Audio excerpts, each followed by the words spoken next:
Assalamualaikum warahmatullahi wabarakatuh. Sobat Cemin dimanapun Anda berada, hari ini kita mendapatkan satu lagi sebuah kisah nyata yang diceritakan oleh seseorang bernama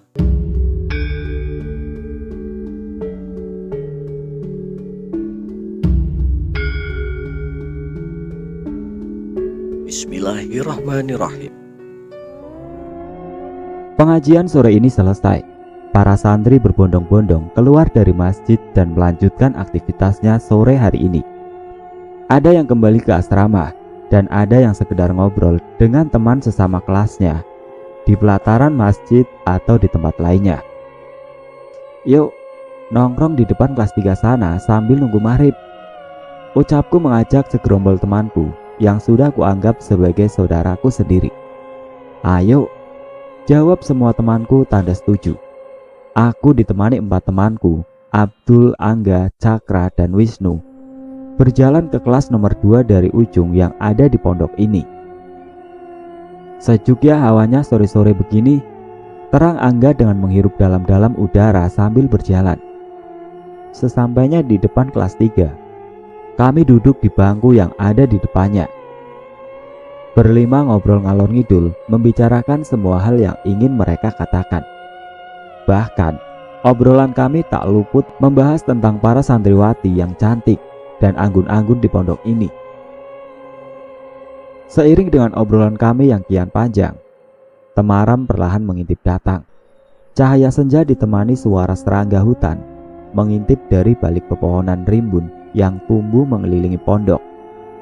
Pondok yang berdiri di pegunungan dan hutan rimba yang mengelilingi ini terlihat syahdu di beberapa waktu, salah satunya saat sore hari. Tapi tak menutup kemungkinan suasana ini berubah menjadi menakutkan saat gelap datang.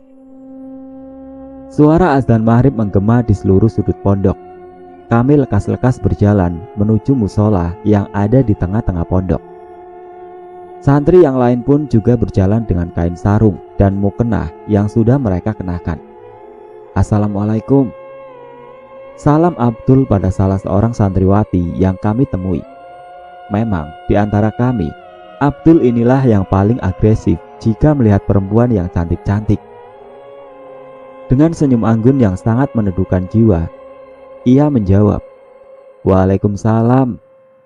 Dia bernama Lastri, salah satu santriwati primadona di pondok ini. Tak seorang pun santri laki-laki yang tidak kagum saat melihat senyum manis di wajahnya yang berhiaskan tai lalat di dekat bibirnya. Aduh, senyumannya rek, hawanya udah sejuk, ditambah sejuk deh kalau begini, ucap Abdul sambil senyum-senyum setelah mendapat jawaban dari salam yang ia ucapkan.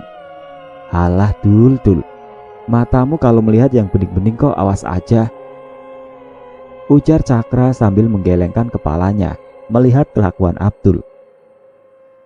Langkah Lastri kian lama kian menjauh dan masuk ke dalam masjid, seiring dengan kami yang sampai juga di pelataran masjid. Sudah menjadi kewajiban semua santri menunaikan sholat jamaah di semua sholat 5 waktunya.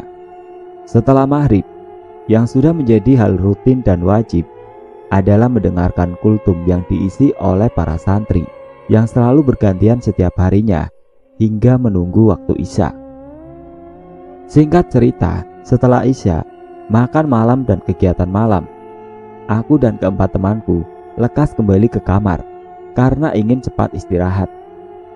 Kebetulan aku dan ketiga temanku ini menghuni kamar yang sama, yang mana di dalamnya terdapat 2 ranjang tingkat dan 1 ranjang di bawah yang biasa kami berlima gunakan untuk istirahat. Kulihat Abdul senyum-senyum di atas ranjangnya. Kamu kesambet apa Dul? Kok senyum-senyum sendiri? Tanyaku. Enggak Ron, aku keinget Lastri, anak itu kok cantik banget ya, ujar Abdul sambil terus senyum-senyum di wajahnya. Dul, lalu kamu ngapain? Kita ini di pondok, tidak sebenas mau mendekati perempuan seperti kalau kita hidup di kota, sahut Cakra menasihatinya Semakin malam, kami mulai tidur dan semakin larut dalam tidur kami masing-masing hingga akhirnya suara azan membangunkan satu persatu di antara kami. Pondokku ini berdiri di lereng pegunungan Kapur yang berada di Jawa Tengah dan berdiri di antara lebatnya riba hutan. Berdiri di antara hutan membuat pondokku ini jauh dari perkampungan penduduk. Perkampungan terakhir yang bisa ditemukan sebelum sampai di pondok ini adalah di tepi jalan raya antar kota yang letaknya jauh dari pondokku ini. Di sini, air yang didapatkan berasal dari sumber air yang letaknya di lereng pegunungan dekat dalam hutan dan cukup jauh dari pondok. Menghabiskan waktu 15-20 menit ditempuh dengan jalan kaki. Dari sumber air tersebut, tersambung pipa paralon hingga ke area pondok yang sengaja dibuat pengurus pondok untuk kebutuhan di dalam pondok. Berdiri di antara hutan membuat fasilitas di pondok ini terbatas, terlebih pencahayaannya yang masih bisa dikatakan minim. Tapi bagi banyak orang yang mengetahui, pondok ini terkenal sebagai pondok yang mampu mencetak santri-santri yang unggul. Jadi, tak hayal apabila banyak orang tua yang rela mengirim anak-anaknya kemari. Hari itu, aku melakukan aktivitas biasa seperti sekolah-sekolah yang mana saat ini aku dan semua tokoh di cerita ini masih menginjak di kelas 10 aliyah, dan sorenya aku kembali nongkrong manis dengan teman-temanku. Pasca Isya hari ini, kami para santri belajar kitab kuning yang rutin dijadwalkan setiap minggunya. Saat semua santri fokus memperhatikan Ustadz Ali yang sedang menjelaskan, tiba-tiba gelagat Abdul terlihat berbeda dari biasanya. Setelah menyadari gelagatnya yang aneh, aku terus mengawasi gerak-geriknya. Tapi ternyata dengan cepat gelagat Abdul berubah drastis. Abdul meronta-ronta di posisi duduknya dan membuat seisi kelas kocar-kacir. Benar saja, Abdul kerasukan yang entah dari mana asalnya. Disertai suara geraman yang keluar dari mulutnya, Abdul mengacak-acak semua benda yang ada di dekatnya. Sontak para santri laki-laki yang berada di dekatnya menahan pergerakannya, termasuk aku, Angga, Cakra, dan Wisnu. Tubuh Abdul meronta-ronta begitu hebatnya, hingga membuat cengkraman tangan kami terlepas. Saat terlepas, entah mengapa si Abdul langsung membogem dengan kepalan tangan besarnya ke arah dada Angga. Angga terpental dan jatuh tersungkur sambil memegang dadanya. Tak lama dari situ, Ustadz Ali langsung menetralkan suasana dan Abdul perlahan sudah kembali normal. "Cak, itu Angga dibantu," suruhku saat melihat Angga kesakitan akibat dipukul Abdul. Cakra datang menghampiri Angga dibantu yang lainnya. "Enggak, kamu tidak apa-apa?" tanya Wisnu. "Insya Allah aku tidak apa-apa, tapi dadaku panas sekali rasanya," jawab Angga. Ustadz Ali meminta kami mencarikan air dingin di dapur untuk menghangatkan dada Angga. Kelas malam hari itu dicukupkan karena kejadian ini. Lantas aku, Cakra, dan Wisnu mengajak Abdul dan Angga untuk langsung kembali ke kamar dan istirahat. Setelah kejadian itu, Abdul baru bercerita, ternyata masalah seperti ini sering terjadi dan menimpanya sejak lama. Di kamar, aku langsung meminta Abdul dan Angga mengistirahatkan badannya. Berbeda dengan Abdul yang sudah kembali normal, sekarang Angga banyak sekali melamun. Gak, panggilku padanya yang ranjangnya di sampingku. Tanpa jawaban. "Gak," teriak Wisnu sambil menepuk kakinya. Barulah ia menjawabnya. Iya, kenapa Nu?" jawab Angga. "Enggak kok, aku enggak kenapa-napa." Singkat cerita, kami semua tidur. Tapi entah jam berapa, aku bangun karena ada suara berisik di telingaku. Saat mataku terbuka, mataku tertuju pada Wisnu yang sedang mengambil air. "Ada apa, Nu?" tanyaku. Itu, Angga, nggak tahu mimpi apa. Tadi teriak-teriak ketakutan, ucap Wisnu. Sontak aku duduk dan melihat ke arah Angga. Dengan nafas terengah, Angga duduk di atas ranjangnya. Kamu kenapa lagi, Gak? Tanyaku. Ini minum dulu nggak? Ujar Wisnu sambil menyerahkan cangkir yang berisi air putih pada Angga. Glek-glek. Jadi gini, aku tadi mimpi didatangi seorang perempuan menakutkan di kamar sini. Waktu dia mendekat, tiba-tiba aku bangun, ucap Angga menjelaskan padaku dan Wisnu. Kamu tadi nggak berdoa dulu ya? Ya udah buruan tidur lagi. Ini masih tengah malam. Jangan lupa berdoa dulu, suruh si Wisnu.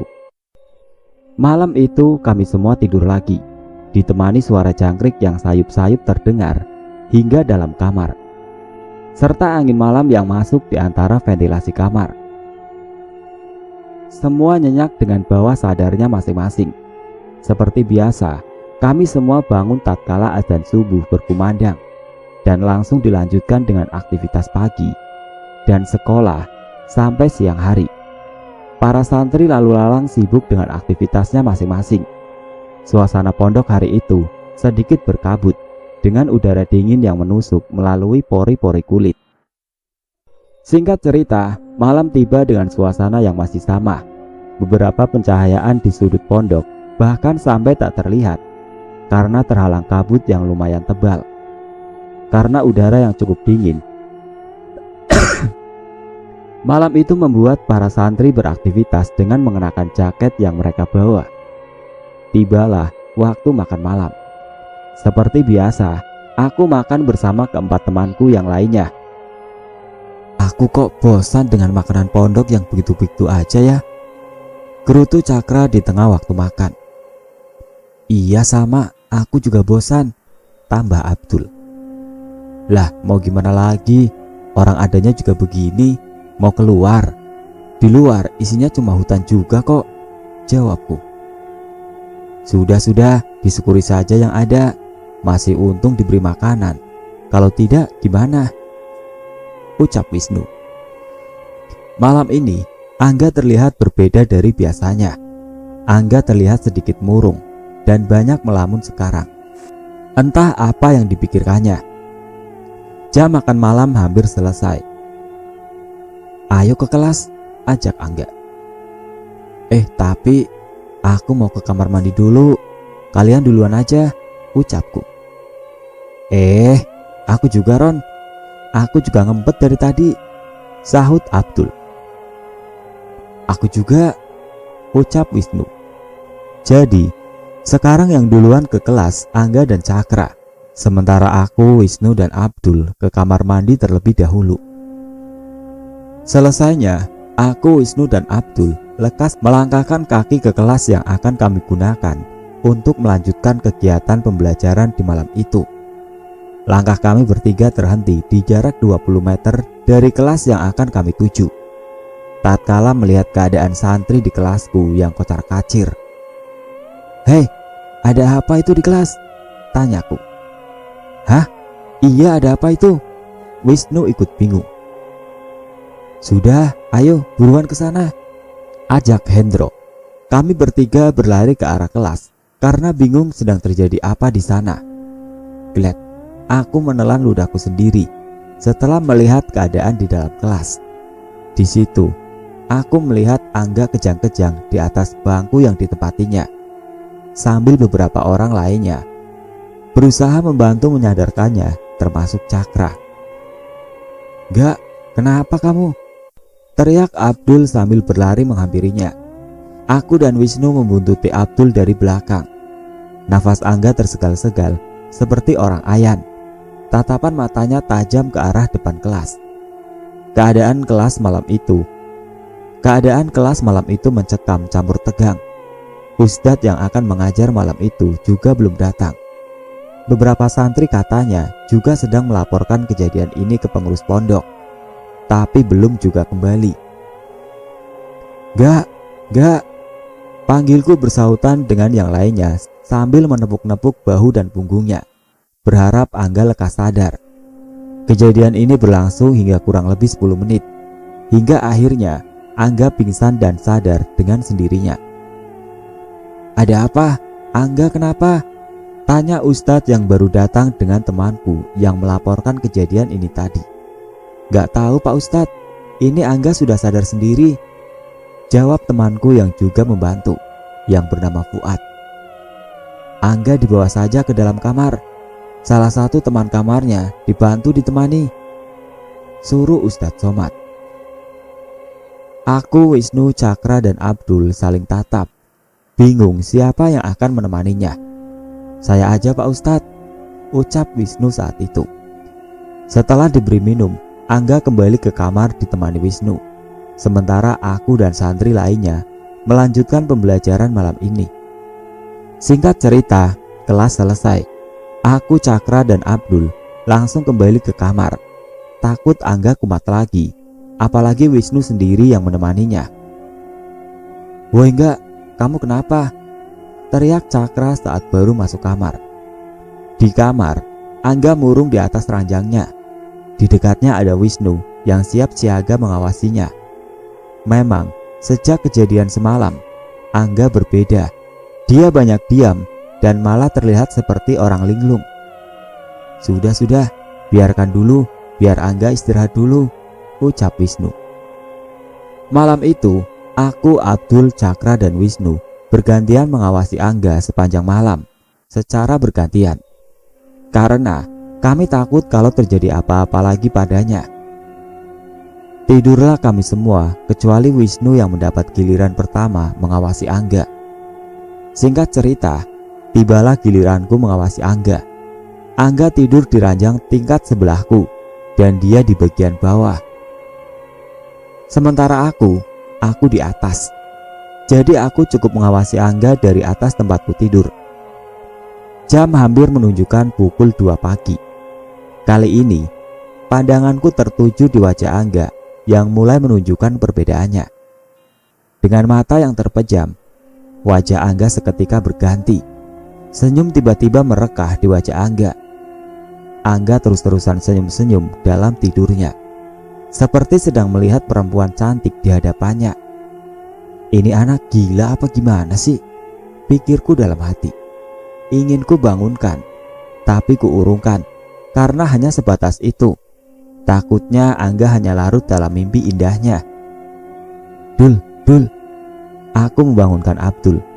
"Giliranmu, Dul," tambahku. "Iya, Ron," jawabnya dengan mulut yang menguap lebar. Aku tidur lagi, dan kami semua kembali bangun saat subuh tiba.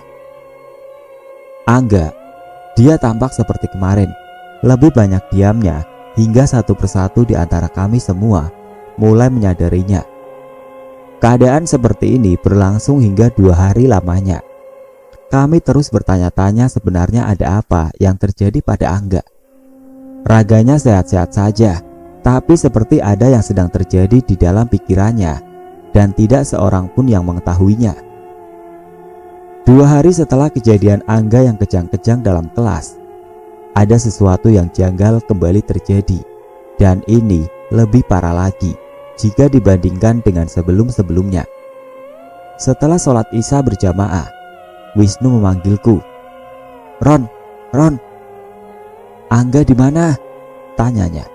"Hah? Tadi di situ kok sholat," jawabku sambil menunjuk tempat di mana Angga sholat tadi. "Tidak ada, Ron," jawabnya lagi. Yang benar," ucapku. Seketika aku mengajaknya, juga Cakra dan Abdul untuk mencarinya. Saat itu kami belum melaporkan kejadian ini pada pengurus pondok.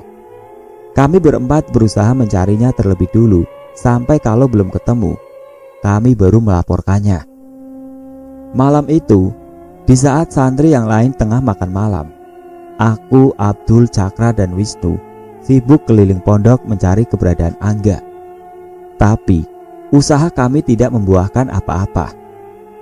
Dan jam kegiatan malam sudah kembali mulai. "Gimana ini, Ron?" tanya Cakra.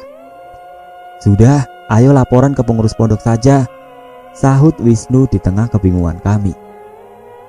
Dengan nafas yang masih terengah, kami berempat berjalan cepat ke ruang pengurus pondok. "Kalian mau kemana?" Tiba-tiba ada suara yang memanggil kami. Dan saat kami cari dari mana sumber suaranya, ternyata Ustadz Ali di depan masjid. Disitulah kami langsung menceritakan kabar hilangnya Angga. Setelah kami menceritakan kronologi lengkapnya, Ustadz Ali buru-buru ke ruang pengurus pondok untuk mengabarkan kepada yang lainnya dan langsung meminta semua santri yang ditemuinya untuk mencari Angga. Dalam sekejap, suasana pondok gempar akibat berita hilangnya Angga. Hampir seluruh santri dari yang muda hingga senior mencari keberadaan Angga yang entah hilang kemana. Ron. Ada seseorang memanggilku. Ternyata Arum, teman sekelasku. "Aku tadi lihat Angga jalan pas di depan kelas. Pas aku tanya mau kemana, tidak dijawab. Angga terus jalan gitu aja, Ron," ucapnya. "Serius?" tanyaku. "Jalan ke arah mana dia?" "Ke sana," jawabnya sambil menunjuk arah kelas yang ada di paling pojok. Aku yang saat itu bersama Abdul mulai mengelilingi tempat yang dimaksud Arum. Tapi kami tidak menemukan apa-apa. Hingga aku dan Abdul memiliki inisiatif mencarinya ke sumber air yang ada di dalam hutan. Jam sudah menunjukkan hampir jam 11 malam. Sebenarnya ada keraguan padaku dan Abdul untuk mencarinya ke sana, karena sumber air yang letaknya lumayan di dalam hutan.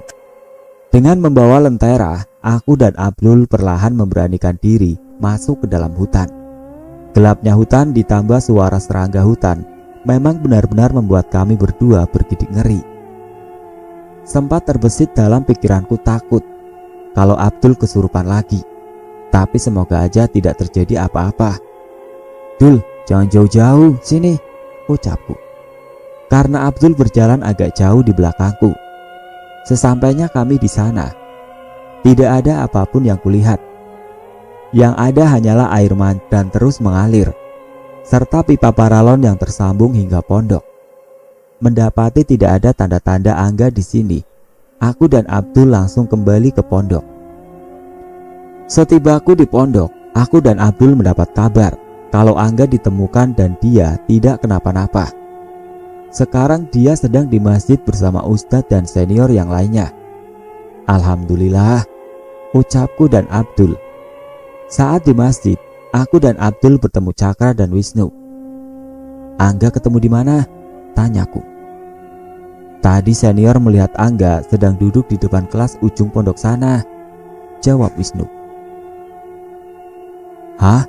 Demi Allah, aku dan Roni tadi keliling di situ tidak melihat siapapun, apalagi Angga," ucap Abdul sambil terbelalak kaget. Aku hanya melamun kebingungan mengetahui kejadian ini, sambil berpikir sebenarnya apa yang sedang terjadi pada Angga. Hingga belakangan banyak sekali kejadian janggal menimpanya. Tak lama Angga keluar dengan dibantu beberapa orang. "Ini Angga diantar ke dalam kamar," suruh Ustadz Ali pada kami berempat, karena tahu kalau kami adalah teman sekamarnya. Malam itu aku, Abdul, Wisnu dan Cakra tetap mengawasi Angga bergantian, seperti malam-malam sebelumnya. Malam itu aku, Abdul, Wisnu dan Cakra tetap mengawasi Angga bergantian. Di kamar, tubuh Angga lemas. Dia hanya tiduran merebahkan fisik dan pikirannya. "Enggak, tadi kamu kemana sebenarnya?" tanya Abdul. Sambil tiduran, Angga bercerita. "Tadi waktu aku keluar dari masjid, gak tahu kenapa rasa-rasanya aku pengen dudukan di kursi depan kelas yang ada di pojok sana. Aku tahu ini aneh, tapi gak tahu kenapa tadi aku pengen sekali ke sana, seperti ada yang memintaku ke sana. Lalu itu kan di samping kelas tanah kosong kan. Pas aku lagi duduk, tiba-tiba ada perempuan cantik lewat. Cantik sekali, pakai gaun putih. Aku terus melihatnya, karena emang benar-benar cantik. Sampai akhirnya perempuan itu berhenti dan menolehkan wajahnya ke arahku sambil senyum manis banget senyumannya. lebih manis dari senyuman Lastri, Dul. Ejek Angga pada Abdul. Semprul, lanjutkan aja ceritanya, jawab Abdul. Saat itu aku terus ngeliatin perempuan itu, dan dia juga terus senyum-senyum melihatku. Tapi di suatu waktu tiba-tiba wajahnya berubah. Wajahnya yang cantik nan anggun itu setengahnya berubah hancur. Seketika itu wujudnya berubah menyeramkan. Setengah wajahnya tanpa kulit, sedikit tertutup rambutnya yang terurai, dengan pipinya yang robek hingga ke pipi, sampai gigi dan lidahnya kelihatan. Dan matanya yang satu terbelalak hingga hampir lepas. Seketika itu juga aku terkejut dan ketakutan melihatnya. Perempuan yang awalnya enak dipandang berubah menjadi menakutkan itu. Lama-lama jalan perlahan mendatangiku. Aku mau lari dari situ, tapi tubuhku gak bisa digerakkan. Aku mau teriak juga gak bisa. Badanku seperti terkunci di sana. Sampai akhirnya ada seseorang yang menepuk pundakku, dan ternyata Mas Komar. Seketika itu juga perempuan tadi menghilang dari hadapanku, dan entah kemana perginya. "Gak, kamu tidak sedang berbohong kan?" tanya Abdul dengan wajah sedikit ragu mendengar ceritanya. "Enggak, Dul, serius, aku juga ketakutan. Aku ingin lari tapi gak bisa," jawab Angga. "Aku tadi keliling di depan kelas itu sampai gak kehitung, tapi aku tidak melihatmu. Iya kan, Ron?" ujar Abdul kebingungan. Aku mengangguk pelan. "Lalu pas di kelas kemarin?" tanyaku. "Oh iya, aku kelupaan cerita," sahut Cakra. "Jadi kemarin waktu Angga kejang-kejang di kelas. Sebelumnya tingkah Angga udah aneh. Si Adam yang ada di dekatnya merasa, lalu Angga dipegangi. Waktu itu tiba-tiba si Angga tertawa keras sekali, dan tertawanya mirip suara perempuan dan sangat keras. Seketika satu kelas dengar dan ketakutan. Waktu itu juga yang laki-laki megangi Angga. Lalu si Adam tanya, sebenarnya siapa yang ada di dalam tubuh Angga? Dan waktu itu juga sosok yang ada di badan Angga menjawab, jika namanya Sela dan asalnya dari Lampung. Panjang lebar Cakra menjelaskan. "Lampung? Sedaerah denganmu berarti enggak? Kamu kenal?" tanya Wisnu karena mengetahui jika Angga juga berasal dari Lampung. Angga menjawab tidak sambil menggelengkan kepalanya. "Memang waktu itu aku melihat perempuan yang aku temui dalam mimpi kemarin. Perempuan itu di atas pintu, menempel di sudut langit-langit kelas sambil melihatku. Setelah itu aku tidak ingat apa-apa lagi. Aku, Abdul dan Wisnu saling tatap mendengar cerita Angga dan Cakra. Kami bingung harus melakukan apa. Tidak pernah terbayangkan sebelumnya kalau masalah seperti ini bisa datang menimpa salah satu di antara kami. Tak seorang pun dari kami berani melanjutkan percakapan lagi, karena jam sudah lebih dari jam 1 malam.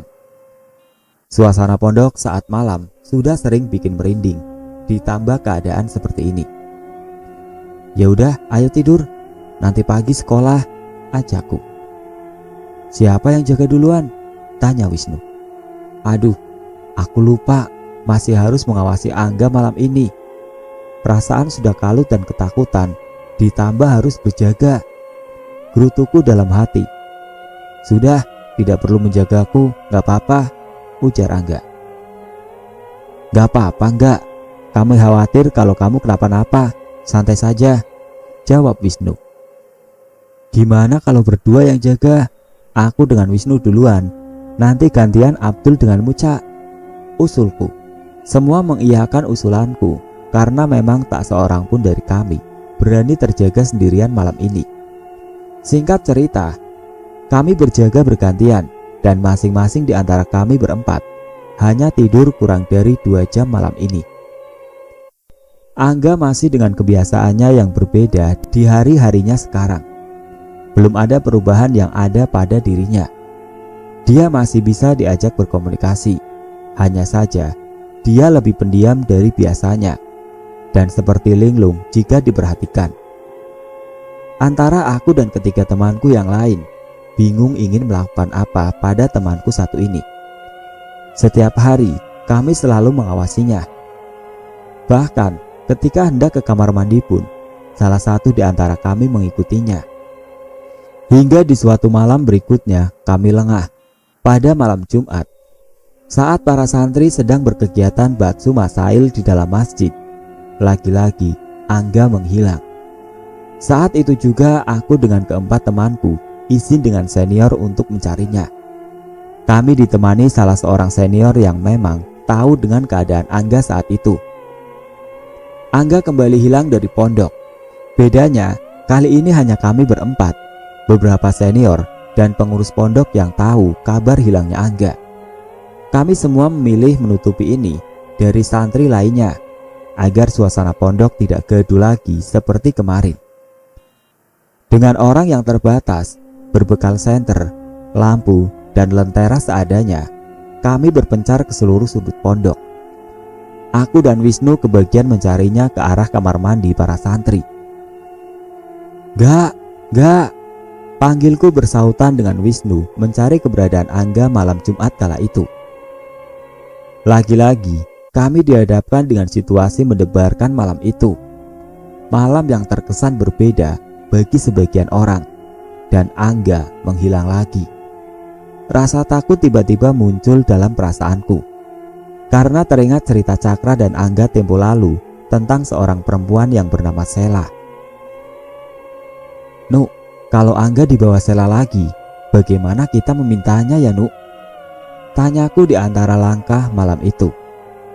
Sudah, pokoknya cari dulu, jawab Wisnu. Di kamar mandi, kami berdua tidak menemukan tanda-tanda adanya Angga. Lantas, kami melanjutkan mencarinya di dekat asrama santri perempuan.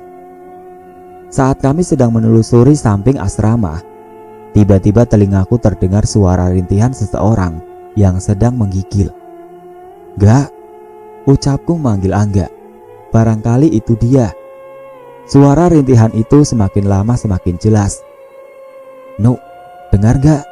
Tanyaku pada Wisnu. Kami berdua diam di tempat dan saling tatap. Wisnu mengangguk, tanda kalau dia juga mendengarnya. Suara rintihan itu semakin jelas dan semakin jelas. Keringat terasa mengalir dari balik bajuku. Kepala ku tengokkan ke segala arah, mencari dari mana sumber suara rintihan itu. Dan ternyata, dengan jantung yang terus berdetak kencang, kali pandanganku tertuju ke arah kamar mandi santri. Astagfirullah, enggak! Teriakku karena melihatnya muncul dari belakang kamar mandi. Sontak aku berlari menghampirinya, diikuti Wisnu di belakangku. Aku terkejut dengan keadaan Angga. Dia menggigil dengan badannya yang basah kuyup. Mukanya pucat dan bibirnya membiru.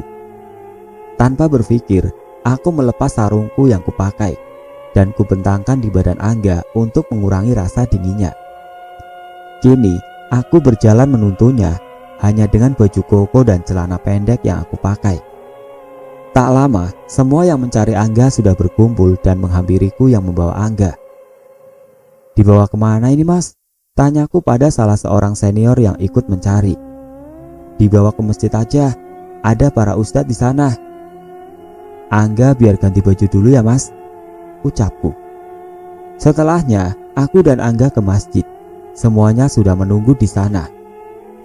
Di sana, Angga banyak dicecar tentang masalah yang menimpanya belakangan ini. Setelah semuanya jelas akar masalahnya, kami berempat diminta mencari 10 santri laki-laki untuk dibawa kemari. Dan ternyata, malam ini Angga akan diruqyah. Dan yang melakukannya Ustadz Yahya. Dan 10 santri yang baru datang sengaja dipanggil untuk membantu. Semua santri diminta duduk melingkari Angga dan berzikir. Sementara Ustadz Yahya tepat di depan Angga memegang ubun-ubun kepalanya. Ini berlangsung agak lama. Lantunan doa dan zikir mengisi seluruh bagian masjid malam hari itu. Tidak ada perlawanan atau reaksi apapun yang ditunjukkan Angga tatkala diruqyah. Dia hanya diam dengan sesekali nafasnya terengah. Ini berlangsung agak lama. Hingga singkat cerita, Angga selesai diruqyah dan beberapa hari setelah itu, Angga sudah kembali menjadi seperti Angga yang kukenal. Dan ketiga temanku kenal sebelumnya. Apakah ini sudah selesai? Jawabannya belum. Selama hidupku, aku belum pernah sama sekali melihat atau merasakan hal-hal janggal sebelumnya. Semua terasa baik-baik saja. Tapi, semua ini terjadi pasca tragedi itu. Di mana saat aku membantu menyadarkan Abdul saat sedang kerasukan, dan dadaku menerima hantaman keras dari tangannya. Pasca kejadian itu, dadaku kerap sekali merasakan panas, hingga beberapa kali tak tertahankan. Hingga malam tepat setelah kejadian itu, aku bermimpi didatangi oleh seorang perempuan yang menurutku dia adalah kuntilanak yang menemui dan menerorku berkali-kali hingga sekarang. Dan semua kejadian janggal yang menimpaku, semuanya pasti diawali dengan rasa panas yang timbul di dalam dada. Hingga di suatu malam, tepatnya malam Jumat, saat para santri tengah ba'tsu masail di masjid.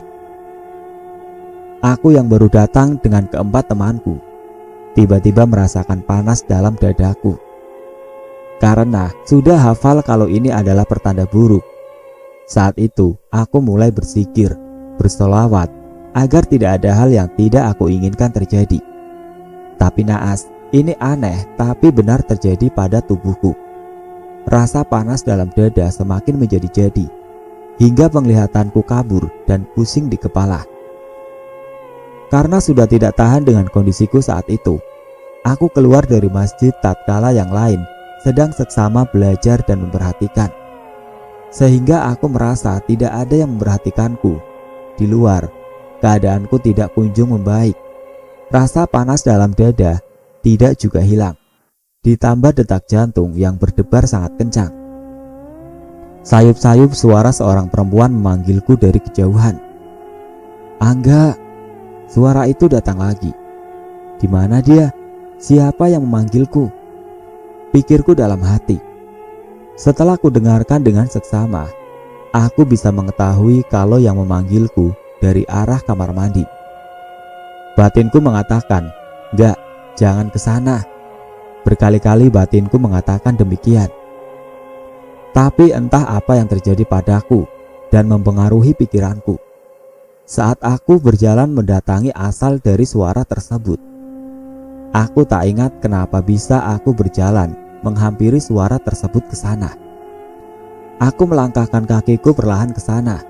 Di sana, di depan kamar mandi, aku disambut oleh seorang perempuan yang kutemui tempo lalu saat sedang di pojokan kelas dengan wajah yang setengah hancur, dan dia tersenyum melihatku.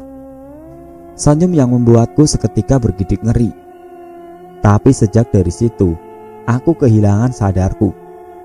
Sampai-sampai dalam bawah sadar, aku merasa kalau aku sedang tidur di pangkuan seorang perempuan yang sangat menyayangiku, dan parasnya sangat cantik sekali. Bahkan dia adalah salah satu perempuan tercantik yang pernah kutemui di dunia ini sampai sekarang. Dengan senyumnya yang merekah di bibirnya, ia lantas membelai lembut rambutku, lembut sekali. Hingga akhirnya aku terbangun dari bawah sadarku yang sempat kukira adalah kenyataan. Tapi apa yang sedang kurasakan tadi benar terjadi sekarang.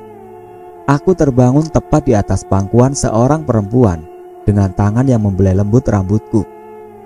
Bedanya, kali ini bukan perempuan cantik yang kulihat, melainkan adalah sesosok perempuan yang kusebut sebagai kuntilanak, dengan setengah wajahnya yang hancur.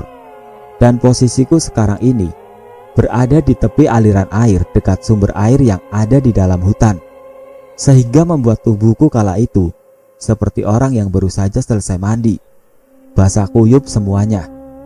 Ternyata firasatku tadi benar. Rasa panas dalam dadaku adalah pertanda buruk.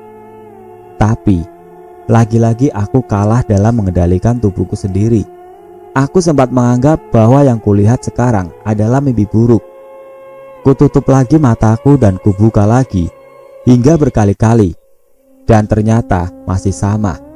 Kuntilanak itu masih ada di hadapanku.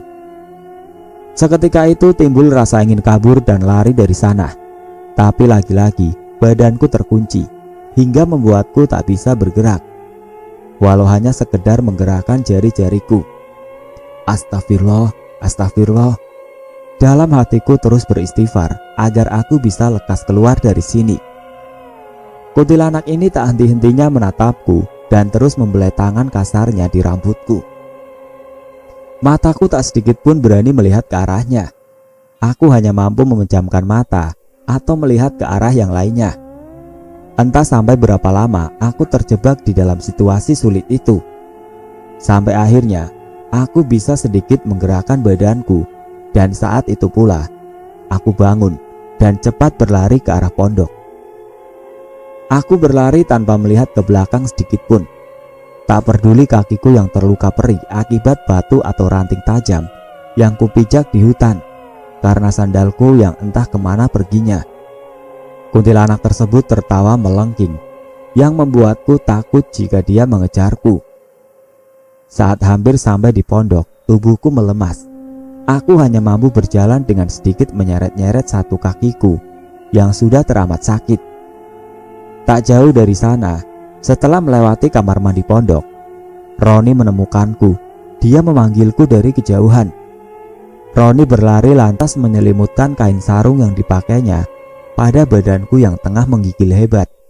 Setelah dari situ, Roni mengantarku ganti baju, lantas membawaku ke masjid. Di sana, kedatanganku sudah disambut beberapa ustadz pondok dan senior. "Kamu dari mana?" tanya Ustadz Yahya. "Gak tahu Pak Ustadz, sekarang dada saya sering panas, dan tadi saya juga merasakan sampai-sampai ada seorang perempuan yang memanggil saya di kamar mandi. Dan setelah dari situ, saya tidak tahu lagi. Sadar-sadar, saya sudah ada di dalam hutan dekat pancuran air. Di sana, badan saya dipangku kuntilanak Pak Ustadz. Badan saya gak bisa gerak sama sekali. Mukanya hancur separuh." Jawabku sambil ketakutan. "Kamu habis melakukan apa? Kok bisa begitu?" tanya Ustadz Yahya. "Saya nggak ngapa-ngapain kok Pak." "Kamu melihatnya baru sekali, apa sudah pernah sebelumnya?" Dari sini, aku menjelaskan sejak dari aku bermimpi, kerasukan di kelas, hingga aku ditemui kuntilanak itu pertama kalinya. Hingga hampir 10 menit, beliau mengatakan kalau aku akan diruqyah dengan metode khusus yang tidak bisa aku tuliskan di sini. Ustadz Yahya memanggil 10 santri untuk duduk mengelilingiku. Sementara Ustadz Yahya memegang kepalaku tepat di ubun-ubun. Semua bersikir menghadapku. Semua lantunan doa terucap hingga masuk ke telingaku. Perlahan, rasa panas tersebut kembali datang di dadaku.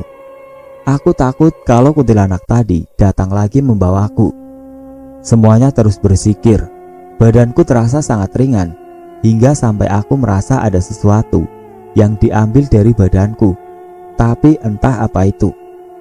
Singkat cerita, aku telah selesai diruqyah oleh Ustadz Yahya.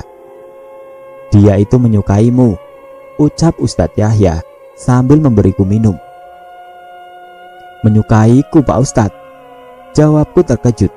Beliau mengangguk. "Gak, kamu sudah gak apa-apa?" tanya Roni yang tiba-tiba menghampiriku.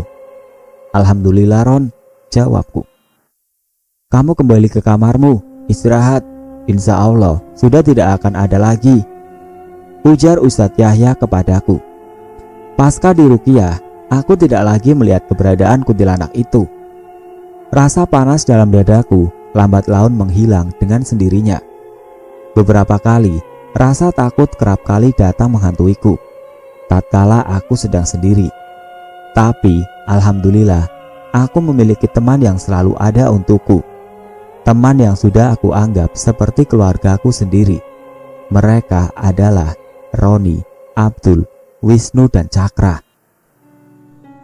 Sobat Cemin, Demikianlah kisah yang disampaikan oleh Kila.